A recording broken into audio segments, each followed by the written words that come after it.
Assalamualaikum warahmatullahi wabarakatuh. Selamat pagi para hadirin semua. Pertama-tama, marilah kita panjatkan puji dan syukur kita kehadirat Allah Subhanahu wa Ta'ala. Tak lupa salawat beserta salam selalu tercurah limpahkan kepada Nabi Muhammad Sallallahu Alaihi Wasallam. Para hadirin yang berbahagia, sebelum kita mulai pada pembahasan kita kali ini, izinkan saya bertanya.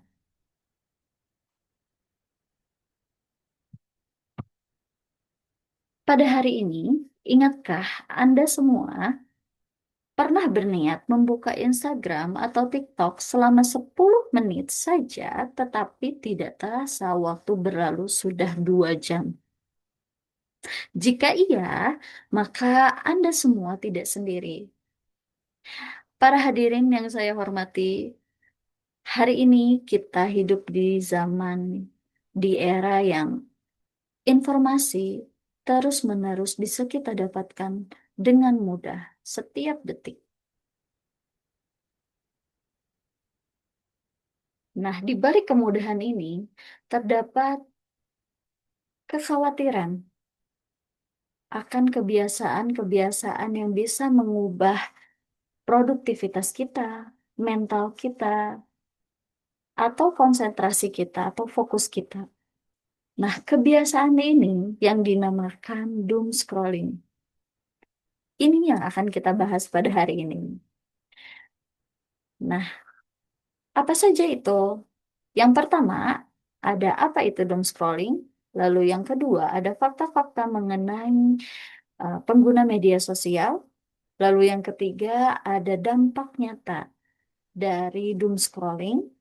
Lalu yang keempat, ada literasi digital, langkah-langkah, berisi langkah-langkah yang bisa kita mulai. Hadirin yang berbahagia, apa itu doom scrolling? Doom scrolling adalah kebiasaan menggulir layar secara kompulsif.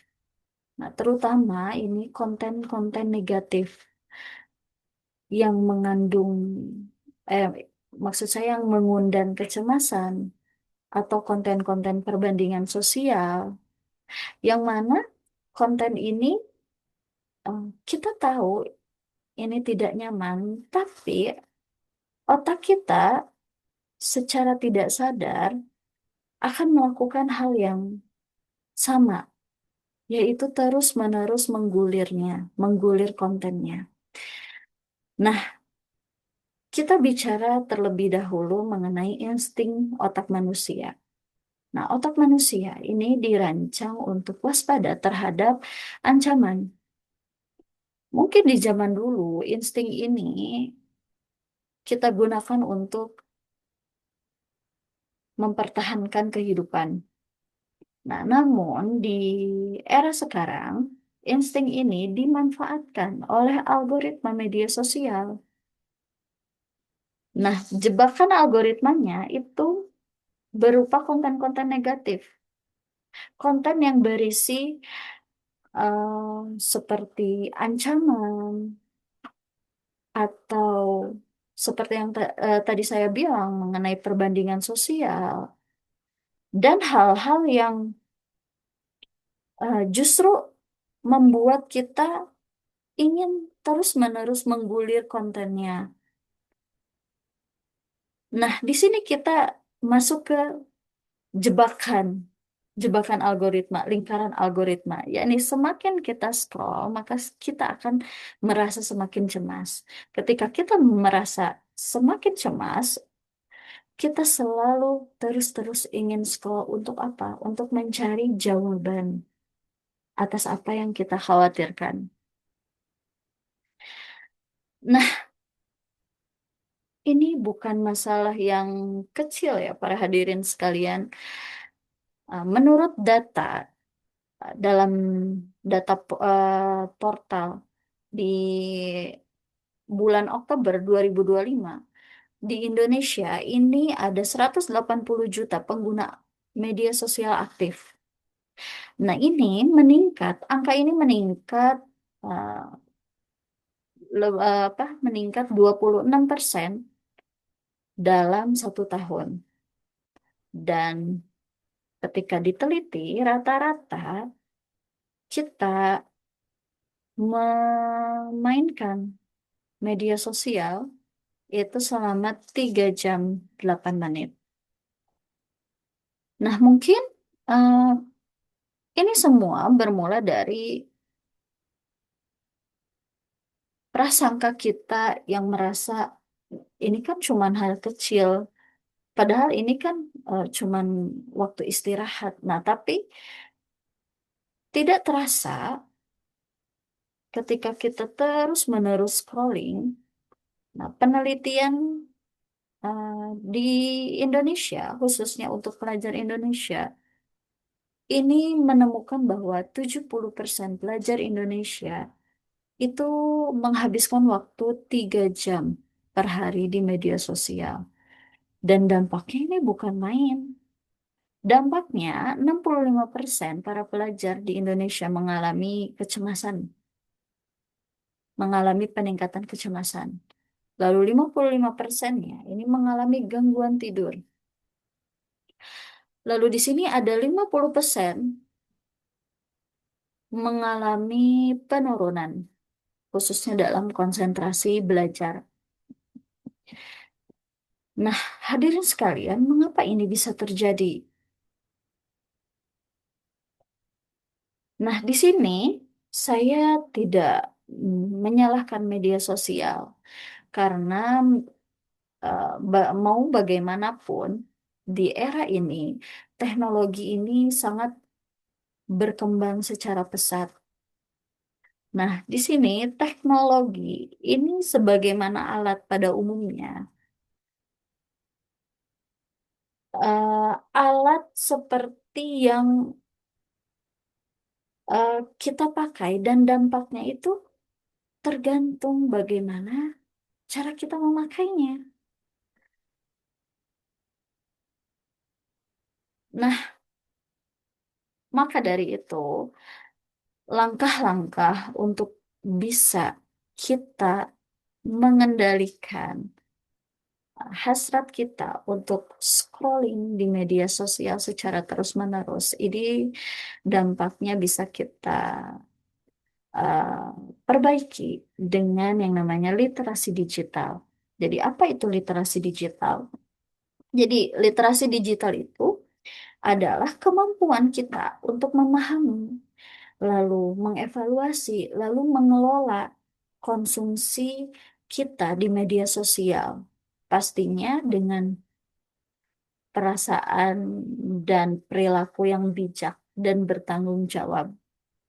Nah, di sini saya akan memaparkan beberapa langkah literasi digital yang bisa kita mulai pada hari ini. Yaitu yang pertama, kita bisa menetapkan waktu layar dengan sadar. Bisa berapa menit? Kalau saya bisa contohkan, misalnya 30 menit pagi, lalu di malam hari itu 30 menit. Nah, di luar itu kita bisa menyimpan ponsel kita. Kita bisa menggunakan ponsel kita hanya untuk menelpon, chatting, eh, masalah pekerjaan atau keluarga.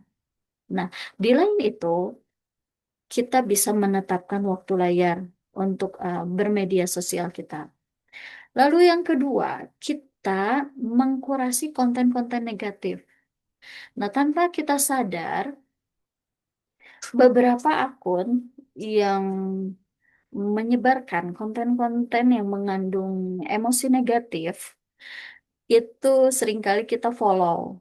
Nah, makanya kita mesti mengkurasi konten tersebut dengan cara mengunfollow akun-akun dan menggantinya dengan akun-akun yang lebih menginspirasi atau mendidik.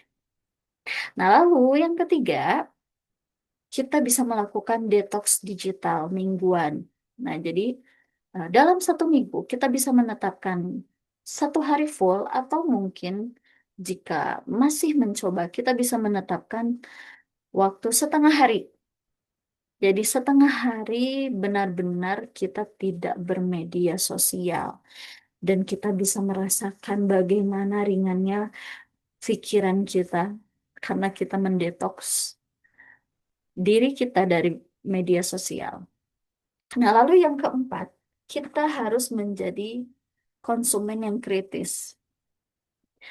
Mungkin menurut kita, berita yang kita lihat ini benar dan ada manfaatnya. Tapi ketika kita ingin membagikannya, kita mesti berpikir ulang. Apakah berita ini benar? Apakah berita ini membantu? Atau apakah berita ini menambah cemas teman-teman follower kita? Seperti itu. Nah, pesan utama dari pembahasan kita kali ini adalah mengenai waktu. Jadi para hadirin, ingatlah bahwa waktu adalah satu-satunya sumber daya yang tidak bisa kita ulang. Maka dari itu, mulai hari ini kita tantang diri kita sendiri untuk mengurangi minimal 1 jam scroll per hari. Kita ganti dengan kegiatan yang lebih bermakna.